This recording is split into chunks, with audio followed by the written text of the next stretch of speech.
आप देख रहे हैं उत्तराखंड का नंबर 1 डिजिटल चैनल उत्तराखंड खबर। नमस्कार, उत्तराखंड खबर में आपका स्वागत है।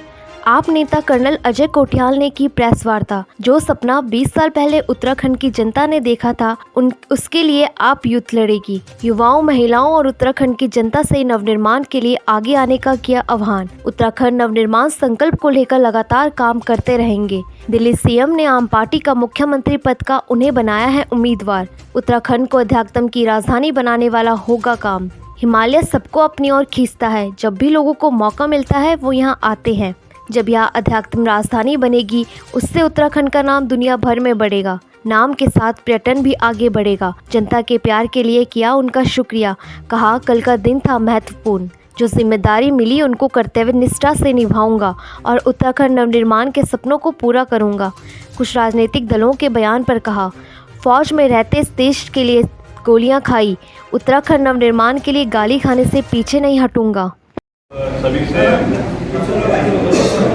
बहुत बार हमको मौका मिला है बात करने का, मुलाकात करने का, और आप लोगों ने मेरे को हमेशा सपोर्ट भी करा है। मेरे को एक कॉन्फिडेंस भी दिया है कि किस तरीके से एक फौजी अगर समाज में उस फील्ड में जाता है जिसे पॉलिटिक्स बोलते हैं, और बगैर बदलाव के अपनी इच्छा से जो उसकी सोच में है उसे लेके चलता है, तो वो ना एक कॉन्फिडेंस जो होता है वो वाकई में इतना आसान नहीं है जो धीरे धीरे करके आता है। ये इत्तेफाक है कि मेरे को आपसे इंटरेक्शन करने का सबसे पहले मौका जब मिला वो मिला था जब केदार बाबा के यहाँ पे हमको मौका मिला रिस्टोरेशन के काम के लिए। क्योंकि एक अच्छे बैकग्राउंड से आप सबसे मेरा संबंध है, तो आज मैं आप सबके साथ एक थोड़ी सी जज्बा भी है, थोड़ा सा हिचकिचाहट भी है, लेकिन ये बोलना चाहता हूँ कि अभी तक मैं एक सीनियर लीडर जरूर था आम आदमी पार्टी का, पर कल जब डिक्लेयर करा गया कि मैं हूँगा ओवरऑल लीडर, जिसे बोलते हैं मुख्यमंत्री चेहरा, मैं उसे बोलूँगा इस पार्टी का ओवरऑल लीडर। आम आदमी पार्टी कैसे अपने को इस फील्ड में, उत्तराखंड में पॉलिटिकल फील्ड में एक एंट्री करेगी, जहाँ पे कि पुरानी पार्टी जैसे बीजेपी और कांग्रेस इतनी पुरानी है और बहुत टाइम से इस्टेब्लिश हो चुकी है, उसमें अपने विचारों को, वो जो आइडियाज़ हैं, वो जो सोच है, जो लेकर के हम कहते हैं उत्तराखंड का नवनिर्माण, वो करना, उस चीज़ को लेकर के कैसे करेंगे। मेरे को शुरू में तो हिचकिचाहट हुई, थोड़ी घबराहट भी हुई। कल मैं आपको बताऊं, जब मैं एक गाड़ी के ऊपर खड़ा हुआ था अरविंद केजरीवाल जी के साथ में, तो थोड़ा सा ना मेरे को झिझक जो थी वो भी धीरे धीरे दूर इसलिए हुई कि कई लोगों ने हाथ तो हिलाए, लेकिन जब मैं आंखों में देख रहा था तो बहुत सारे ऐसे थे जो छत के ऊपर खड़े होकर भी मेरे को ना कहीं थोड़ा सा हौसला भी दे रहे थे। था मेरे को कोई पॉलिटिकल पार्टी नहीं बताती, लेकिन मेरे को जरूर बताया जाता था कि कौन से तरीके से आप किस पूजा को करोगे। वो कोई पॉलिटिकल पार्टी नहीं थी, मैं एक धर्म वाला हूँ, उस धर्म को फॉलो करता हूँ। मेरे को आने की हुई, आज उन सबको देखते हुए मैं यहाँ पे बैठा हूँ आप सबको ये बोलने के लिए कि आपके थ्रू मैं एक मैसेज देना चाहता हूँ कि जो सपना आज से 20 साल पहले, 20.5 साल पहले उत्तराखंड की जनता ने, हम सब ने, हमारे रिश्तेदारों ने, हमारे परिवार ने देखा था कि अगर उत्तराखंड उत्तर प्रदेश से अलग होगा तो कैसे एक मूलभूत सुविधाएं हर किसी को मिलेंगी, हम उसके लिए लड़ाई लड़ेंगे, हम उसके लिए युद्ध लड़ेंगे, हम उसके लिए अपनी जान लगाएंगे। और उन्हीं चीज़ों को करने के लिए ना मैंने आर्मी भी छोड़ी थी, और उन्हीं चीज़ों का कमिटमेंट में लेके चल रहा हूँ सबके साथ में कि मेरे को मदद की ज़रूरत है, मेरे को सपोर्ट की ज़रूरत है, उन युवाओं की मेरे को सपोर्ट की ज़रूरत है, उन महिला शक्ति की जिनको मैं बीच में जब गाँव में जाता हूँ तो बड़े जज्बे के साथ मेरी तरफ देखती हैं। मेरे को सपोर्ट है उन एक्स सर्विसमैन की, उन पैरामिलिट्री फोर्स वालों की जिनके पास एक्सपीरियंस है, कि जो उत्तराखंड नवनिर्माण की कल्पना लोगों ने करी थी, जिसको अंजाम हमने देना है, उसको करने के लिए मेरे को जरूर सपोर्ट कीजिए। केजरीवाल जी ने बड़ी अच्छी बात बोली, उन्होंने बोला हिंदुइज्म का आध्यात्मिक कैपिटल उत्तराखंड बनाया जाएगा। मैं इसका ना बैकग्राउंड देना चाहता हूँ, ये आइडिया कैसे आया, ये विचार कैसे आया, क्योंकि बहुत लोगों ने मेरे को बोला, कहते हैं बेटे ये हिमालय है, ये हिमालय तो कहीं पे भी नहीं हो सकता, ये वो वाला पहाड़ है जिसको यंग माउंटेन बोलते हैं, जिसको बोलते हैं सबसे नया उभरा हुआ पहाड़। जब टेक्टोनिक प्लेट का मूवमेंट हुआ, जब यूरेशिया बेल्ट आपस में टकराई, उसके बाद में ये पहाड़ आया।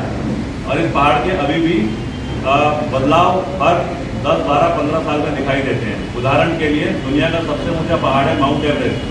पहले उसकी ऊंचाई थी 8,848 मीटर, आज उसकी ऊंचाई है 8,850 मीटर। वो 2 मीटर ऊंचा हो गया है। कई जगह हिमालय टूट रहा है, लेकिन इस सब के बावजूद क्यों इंसान हिमालय की तरफ आता है? मैं अपनी याद अगर करूं, जो मेरे को मौके मिले हैं, जब माउंट एवरेस्ट पे हम गए थे तो हमको ना एक तो सिखाया गया था फिजिकल ट्रेनिंग, उसके बाद में हमें सिखाया गया था माउंटेनियरिंग की स्किल्स, उसके बाद में हमें बताया गया था सर्वाइवल कैसे होता है, फिर हमें बताया गया था योग क्या होता है, और उसके बाद में हमें बताया गया था कहीं ना कहीं एक अननोन फैक्टर होता है, उसे तिब्बत में, नेपाल में बोलते हैं कुंभी उइला। कुंभी उइला एक वो देवता है जो दिखाई नहीं देता है, लेकिन वो एक स्पिरिचुअल फीलिंग से आपको लेके जाता है, आध्यात्मिक फीलिंग से आपको ऊपर चढ़ाता है। जो जिम्मेदारी हमको दी गई है उत्तराखंड के मुख्यमंत्री का चेहरा की बात जो हो रही है, उसमें हम कमिटमेंट के साथ बोल सकते हैं कि हम पूरा करेंगे, क्योंकि 2 राष्ट्रवादी पार्टी जो यहाँ पे इस टाइम पे हैं, जो फेमस हैं, राष्ट्रवादी में जो नेशनल पार्टीज हैं जो फेमस हैं इस टाइम पे, उनके बीच में गैप दिख रहा है। एक पार्टी है अभी पावर में, उस पार्टी में लोगों को भरोसा कम हो रहा है। जो दूसरी पार्टी है वो पार्टी आपस में ही उनके अपने इंटरनल इश्यूज चल रहे हैं।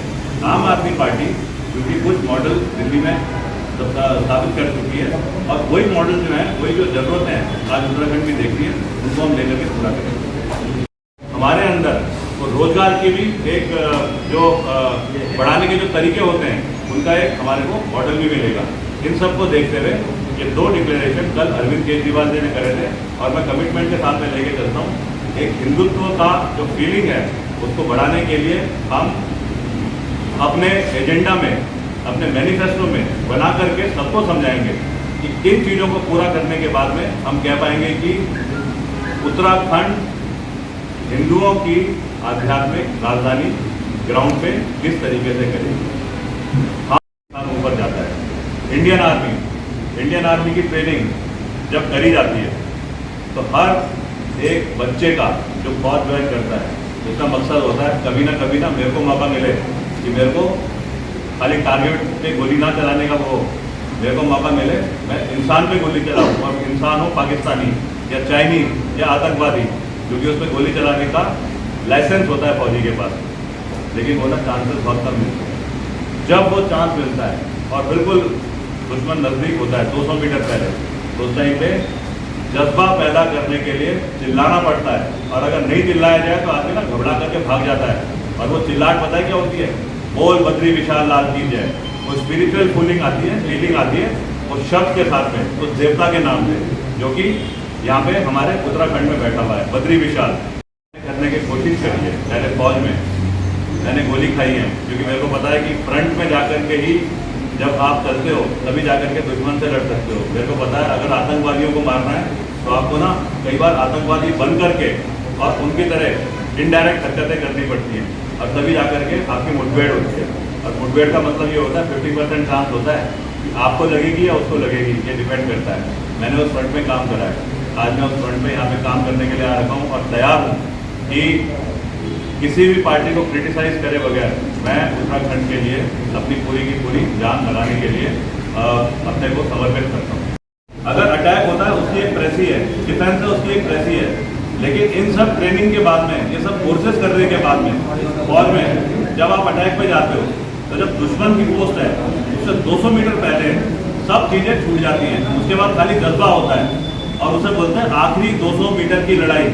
आखिरी 200 मीटर की लड़ाई लड़ने से पहले हथियार के आगे संगीन लगाई जाती है, जिसे मेहनत बोलते हैं, और उसके बाद में आप धावा पोजीशन बोलते हैं, धावा, और धावे में आप बोलते हो बोल बद्री विशाल लाल की जय, गढ़वाल में बोलते हैं।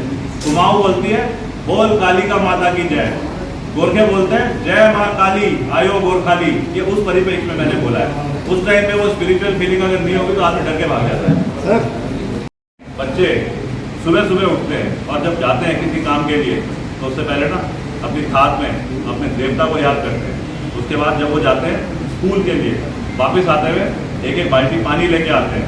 उनके अंदर एक भावना होती है ये मेरे घर में गाय है, मेरे घर में मेरी माँ है, मेरे को ये चीज़ें लेके जानी है, वो स्पिरिचुअल फीलिंग उसके दिमाग में रहती है। यहाँ पे तो स्पिरिचुअल फीलिंग इनहेरेंट है। हम हिंदू राष्ट्र वाले, ये जो हिंदुत्व वाले जो हैं, हम बचपन से हमें सिखाया जाता है, बेटे सुबह उठो, हाथ जोड़ो और उसके बाद में अपना दिन शुरू करो। एग्ज़ाम देने जा रहे हो, देवी का सामने मलाई और उसमें थोड़ी चीनी डाल करके और वो खिलाई जाती है कि तू अच्छा करेगा। आज अगर ये सब चीज़ें अवेलेबल है इस उत्तराखंड में, यहाँ पे कि लोग जब आते हैं वो आते हैं इस फीलिंग के साथ में कि मैं हिमालय में चढ़ूँगा, मैं बर्फ़ के पहाड़ में चढ़ूँगा तो मेरे को दिखेगा ऊपर बर्फ़ का टॉप, मेरे को दिखेगी छल छल करते हुए वो नदियाँ जिनके नाम फेमस हैं, गंगा नदी, यमुना नदी, गोमती नदी। तो अंदर से ना एक फीलिंग आती है अपने यहाँ। पूरी दुनिया के लोग आकर्षित होकर के इन जगहों पे आते हैं। यहाँ पे वो देवी देवताओं का स्थान है जो कि सारी दुनिया से लोगों को अलग अलग धर्म इंकरेज करते हैं यहाँ आने के लिए। बस अपने काम पे लगे। धन्यवाद, जय हिंद। उत्तराखंड खबर के लिए कैमरामैन प्रदीप भंडारी के साथ किशोर रावत की रिपोर्ट।